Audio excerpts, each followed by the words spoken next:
Cada día se llenan y vacían tanques de almacenaje con productos muy variados. Por ejemplo, agua potable, zumos, aceites y combustibles, ácidos y bases.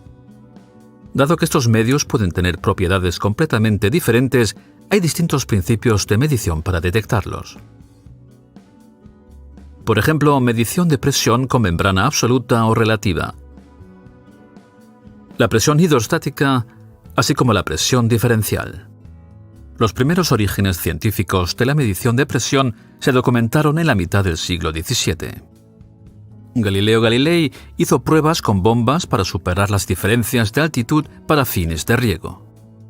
El evangelista Torricelli realizó una investigación con las columnas de mercurio y descubrió el estado del vacío. Blaise Pascal oyó hablar de estos experimentos y continuó la búsqueda. Determinó el peso del aire. Pascal llamó a esta fuerza presión. Posteriormente, para rendirle homenaje, se nombró Pascal a la unidad del sistema internacional. La presión es el resultado de una fuerza que actúa sobre un área. Los instrumentos de presión pueden utilizarse para detectar presión absoluta y relativa, así como medir presiones variables y el nivel en depósitos. En primer lugar, vamos a ver cómo funciona la medición de presión absoluta o relativa. La presión se puede medir de forma continua en una tubería inundada de líquido. Vamos a analizar la diferencia de una célula de presión absoluta y una célula de presión relativa utilizando el ejemplo de una membrana cerámica. En una membrana cerámica, un material eléctricamente conductor se aplica a un sustrato de cerámica formando así un condensador. A medida que se aplica presión, el diafragma se deforma y provoca un cambio en la capacitancia. La célula de presión absoluta es un sistema cerrado y toma como referencia el vacío para realizar la medición. En un entorno atmosférico se indica la presión del aire. La célula de presión relativa tiene una apertura en el sustrato cerámico que permite la compensación de la presión atmosférica. La célula mide en valores tomando como referencia la presión atmosférica. En un entorno atmosférico no indica ningún valor. En la medición de presión hidrostática, el líquido en el tanque actúa sobre la membrana de proceso del sensor. La gravedad hace que la presión aumente a medida que se incrementa la columna de líquido. La presión que ejerce la columna de líquido es proporcional al nivel del depósito y a la densidad del medio.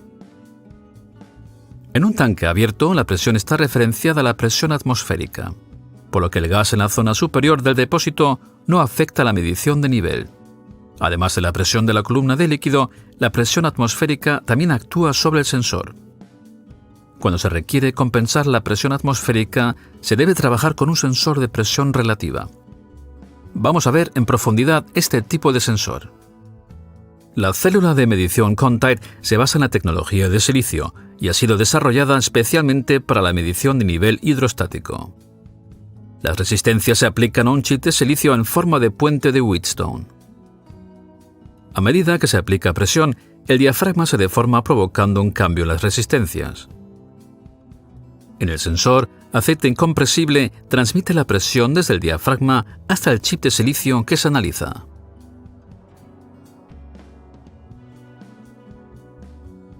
En la medición de presión diferencial, en un tanque cerrado, la presión atmosférica no afecta para la medición de nivel.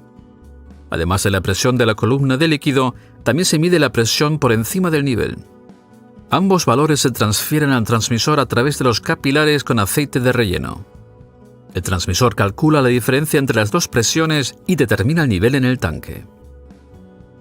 Los instrumentos de presión de Endress y Hauser facilitan la medición de presión y nivel en aplicaciones estándares, aplicaciones con altas temperaturas y altas presiones, así como aquellas que implican medios corrosivo y abrasivos.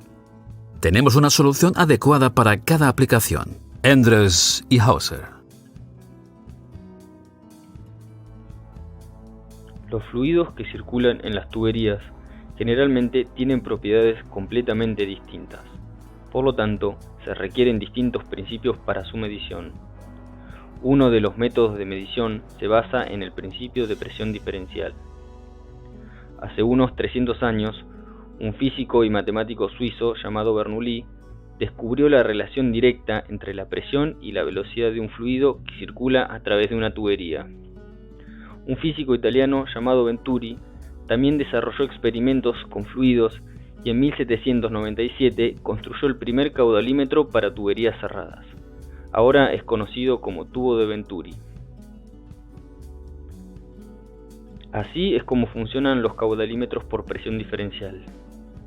Tienen una restricción artificial integrada al tubo de medición. Un ejemplo de esta restricción es la placa orificio. En las paredes de la tubería hay dos orificios, ubicados antes y después de la placa orificio. Dos tubos por separado conectan los orificios con el sensor de presión diferencial. A través de dos cámaras separadas por un diafragma es posible medir con precisión presiones diferenciales muy pequeñas.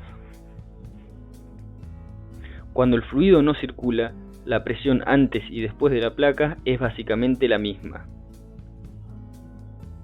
A medida que el fluido comienza a circular, la velocidad en las cercanías de la placa comienza a crecer significativamente, debido a la reducción de área transversal. Al mismo tiempo, la presión estática en ese punto comienza a disminuir. En consecuencia, se detectan distintos valores de presión en las cámaras del sensor, una alta presión antes de la placa y una baja presión después de la placa. Esta diferencia de presión es una medida directa de la velocidad del fluido y por lo tanto del caudal másico y volumétrico a través de la tubería.